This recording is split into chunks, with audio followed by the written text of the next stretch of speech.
سلطان ابراهیم ادهم یکی از اولیای خداست. شخصی آمد پیشش که ای دوست خدا، سوال دارم، جواب سوالم را بدهید یا مرا نصیحت کنید و برای من پند و اندرز بیان کنید و مرا متوجه بسازید. حضرت ابراهیم ابن ادهم گفتم چی مشکلی داری؟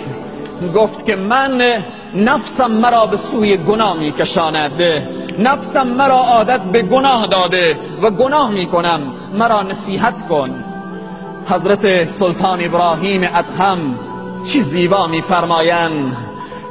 فرمایند که ای انسان، حالا که تو عادت به گناه و معصیت کردی متوجه باش، گناه بکن اما به چند شرط، یعنی 5 شرط را بیان میکنن. حالا هر کس دوست داره که گناه بکنه با این 5 شرط. این شخص گفت که ای اولیای خدا بگو این 5 شرط چگونه شرطایی است برای من بیان کن. گفت فقط گناه کن با چند شرط. شرط اول اینه وقتی که میخواستی گناه کنی برو در جای گناه کن که خدا تو را نبیند. به جای گناه و معصیت کن که خدا تو را نبیند. اجازه داری برو گناه کن اما به جای گناه کن که خدا نبیند.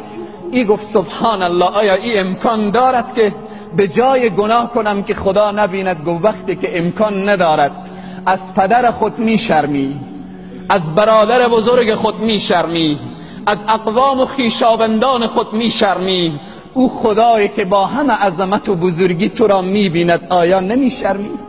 آیا شرم نمی کنی؟ شرط دوم را بشنو.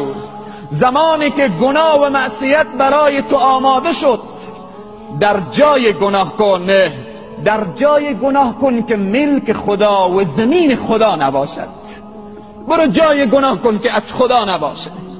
گفت سبحان الله، هر جا برم مال خداست، هر زمینی قرار بگیرم زمین خداست. گفتم پس چگونه میخواهی گناه بکنی؟ اگر چنین جای پیدا کردی برو گناه بکن. شرط سوم، وقتی که میخواستی گناه کنی از روزی پروردگار نخور، از او خوردنی و نوشیدنی به آب و غذایی که خدا برای تو داده نخور. گفت سبحان الله، هرچی من میخورم و مینوشم همه از خداست. شرط چهارم، گفت زمانی که میخواستی گناه بکنی با این شرط گناه بکن یادتو بیایه که به صحرای محشر فرشتگان عذاب تو را گرفتن و به طرف جهنم میکشانن، خود را از چنگال او فرشتگان نجات بده. گفت سبحان الله، من طاقت و قوت و قدرت فرشتگان را دارم. گفت پس وقتی که قوت و قدرت فرشتگان را نداری چرا گناه میکنی؟ شرط پنجم، اگر گناه میکنی به چند شرط گناه کن. شرط پنجم این است وقتی که نامه اعمال تو را به صحرای محشر به دست تو دادن و برای تو گفتن که تو این گناه و معصیت را کردی، آنجا انکار بکن و بگو من نکردم. آنجا انکار بکن، آنجایی که و تشهد ارجلهم بما كانوا یکسبون. به صحرای محشر زبان میگوید که من گناه نکردم. این زبان آماده میشه میگه من گناه نکردم. الیوم نختم علی افواههم، در روز قیامت روزیه که بر این دهن مهر نهاده میشه. الیوم نختم علی افواههم و تکلمنا ایدیهم و تشهد ارجلهم. این دست شهادت میدهد که تو چنین گناهی نکردی. و تشهد ارجلهم، پا شهادت میدهد که آیا چنین گناهی نکردی. الیوم نختم، امروز دهن حرف نمیزند.